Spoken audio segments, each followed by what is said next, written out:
Hello, BookTube. Welcome back to my channel. My name is David, and if you're new here, I talk about books, and I read across a variety of things.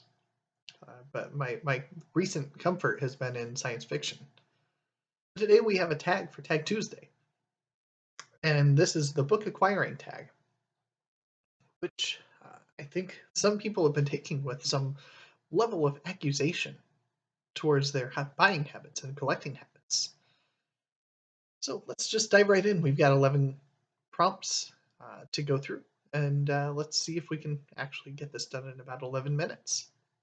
Question 1. Do you plan your book purchases ahead or impulse buy? Both. I usually will go out seeking something in particular, rarely find it. If I have a specific purchase in mind, I will usually browse online. But lately I've been able to impulse buy a lot more because I've expanded beyond just some very specialized interests in medieval to really fall back into science fiction mostly, and then to an extent fantasy. Question 2. How do you decide what books to buy? I see a book, I check the price. That's first and foremost. If the book is too much, I'm not going to pick it up. There are limitations, especially if I'm out in the wild and browsing around in a store, because I can usually look at the book and say, okay, I could buy this for $10, $20, $30, depending on where I'm at. Or I could buy X number of books for that same price. And I'll usually go with the I'm getting more books for the same amount of money decision. That's not always the case. But by and large, that tends to be the biggest decision, is how I can get the best bang for my buck and get books that look good as a whole. And that's partially influenced by my wife, because she wouldn't like if I had just a whole bunch of dingy, beat up paperbacks. Thankfully, most of the ones I do have are in relatively good condition still, but there are a few rough ones on the shelf. Question 3. What is your philosophy on where you shop? Online versus in person, large versus small, physical, digital, or audio, new versus used, etc. So let's start with the last one first. New versus used. I almost exclusively buy used now. The price of books is just, it's high, and most often, like most people that are on BookTube, I'm not buying just one book at a time and calling it good.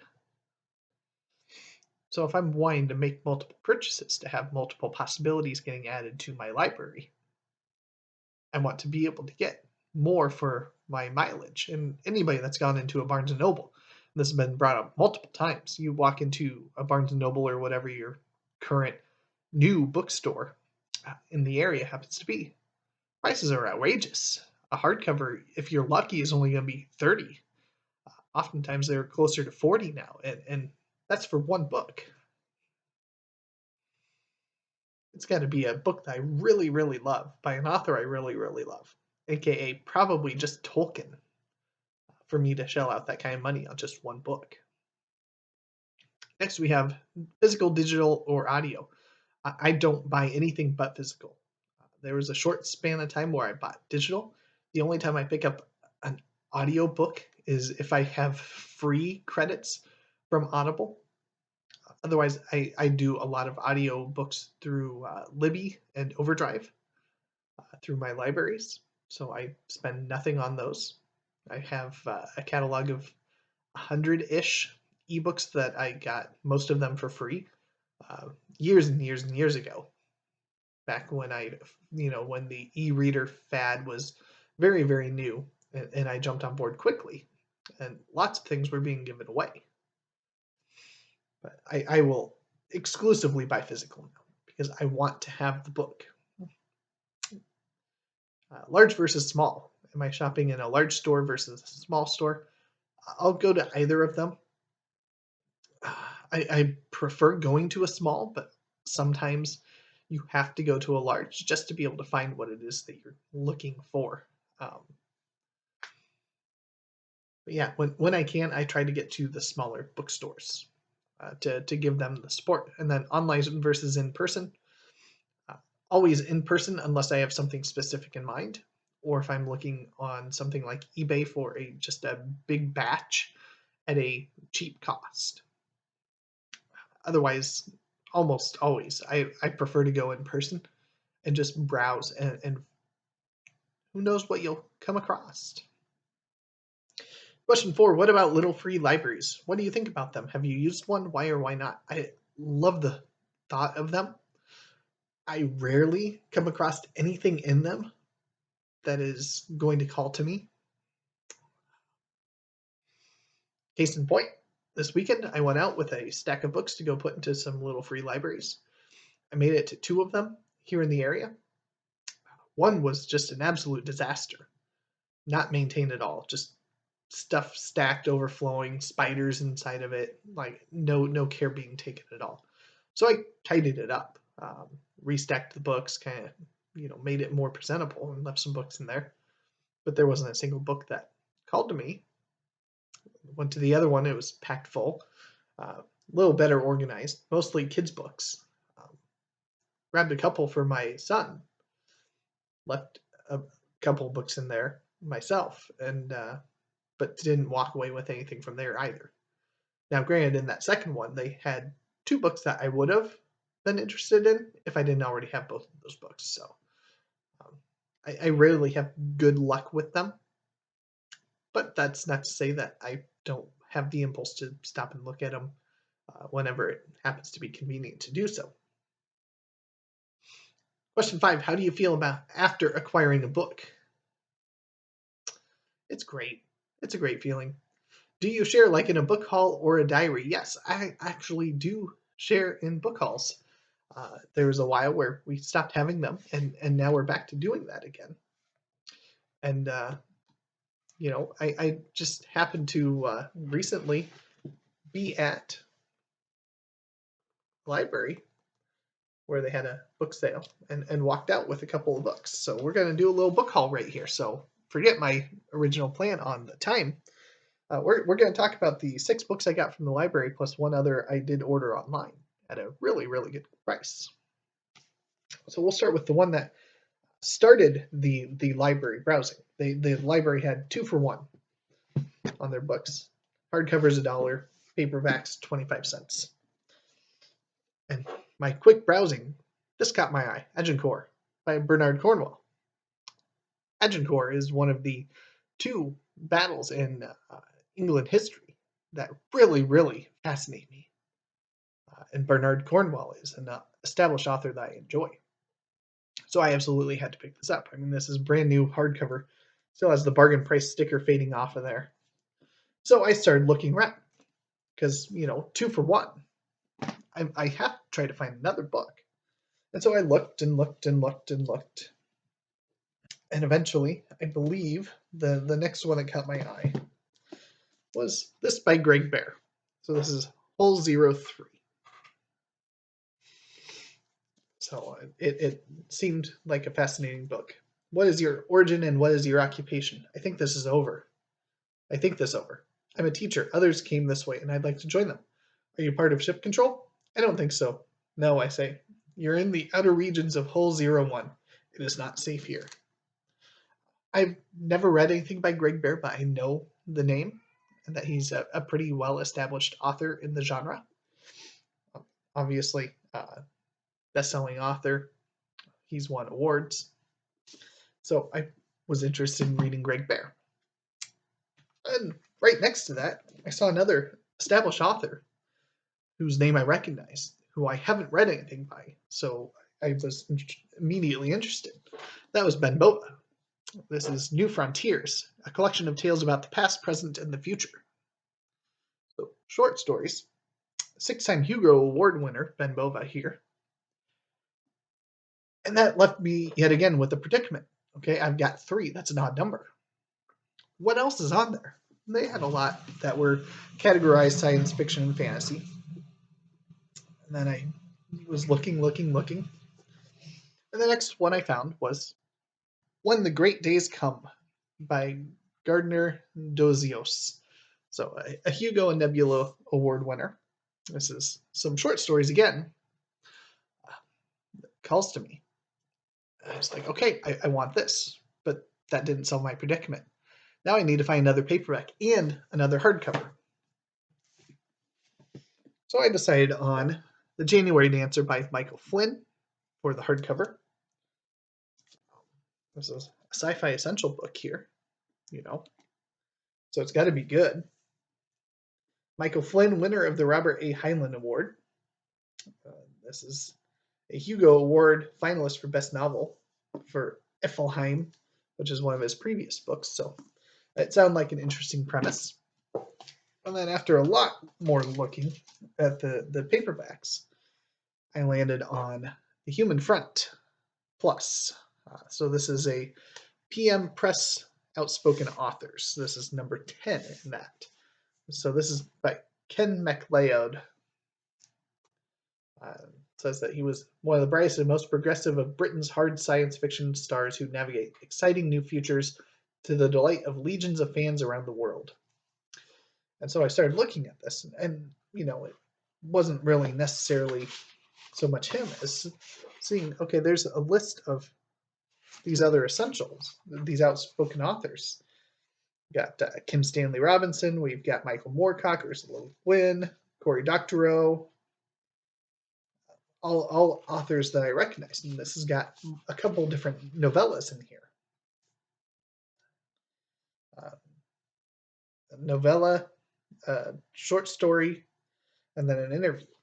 So it's like, okay, well, this is good. It's nice thin volume. I should be able to get through that. So that was my library haul. And then I happened to be browsing online and remembered that one of the things I had wanted to look into picking up after getting off the 100-book challenge was the Riesling anthology. So this is an annual anthology of fantasy, science fiction, and horror poetry. So I hopped over onto eBay to see if I could find one at a good price. And for $4, I was able to get the 2016 Riesling anthology. So I'm excited for this. It's got, lots and lots of poetry in here. Kind of a small font. And I couldn't be more excited to dive into this. So this is the next poetry book that's going to move upstairs once I finish one of the 3 poetry collections that's on the shelf, which is probably going to be the Stephen Torre. So I'll be diving into this one very, very, very soon. And so after that aside, I enjoy getting books and sharing them with you. Question 6. How do you feel looking at your books that haven't been read? Does it matter if it's currently a lot or a little amount? So the second question there, does it matter if it's a lot or a little? No. I think a little would be a little more stressful because then I'd feel like I'm running out of things to explore. But yeah, I mean, I don't have any issue having lots of books that are unread because they're books I just haven't gotten a chance to read yet. And I've been excited to explore lots and lots of books that a year ago I wouldn't have imagined reading. And some of them I've absolutely fallen in love with the books. Case in point, The Forever War. I wouldn't have pegged that as being one of my top books of the year before reading it, but it was and still is one of the best books I've read in recent history here. And there are plenty of others that are on my shelf that have not been explored yet. Question 7. How do you decide what number of unread books is the right amount? Anything more than 1. If it ever got down below that, it would be the wrong amount. But there's no upper limit. Within reason. I mean, you got to have the space to hold it. So I guess that would be the caveat is that there's an upper limit until you buy another shelf. And we all know we just want to buy another shelf sometimes. Question 8, do you have a TBR game or process for reading them? No. I've never seen the appeal of making those TBR games. Kudos to those of you that are trying to be clever with them. On occasion, I'll watch them, but they just aren't as entertaining. It's limiting.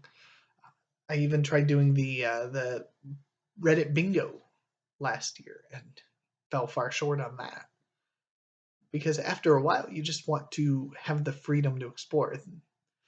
For all of its faults, the 100 Book Challenge by Criminali was great in that it had no conditions other than it had to be reading books that you already own on your shelf.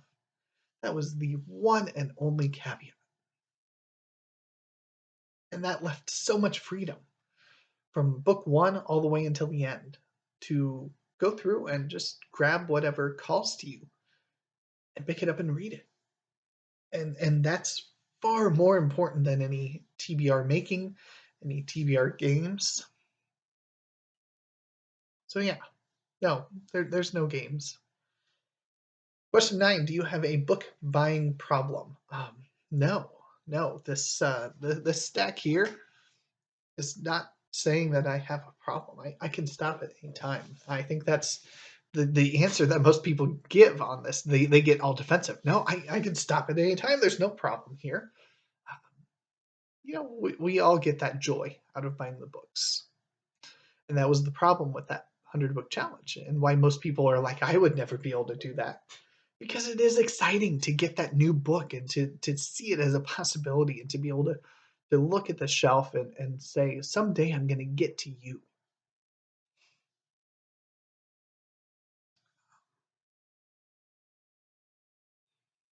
And I enjoy that.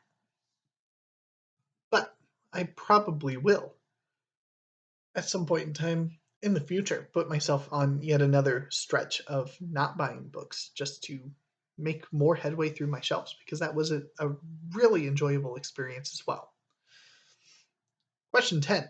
Tag 2 or 3 others to ponder their book buying process. I never give much thought to this ahead of time. I feel like I always tag the same sort of people, and I get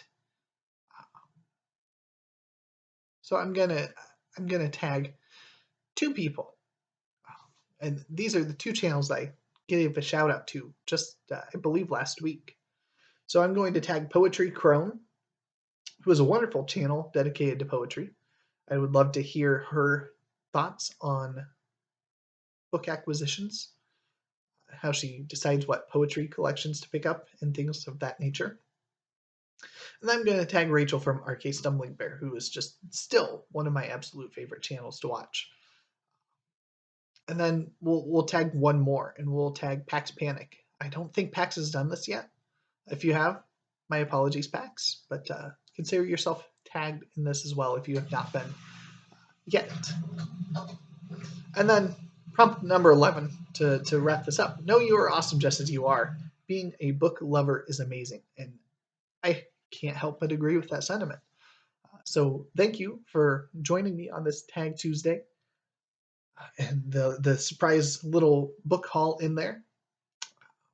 And I hope you have a great rest of your day. Thank you, BookTube.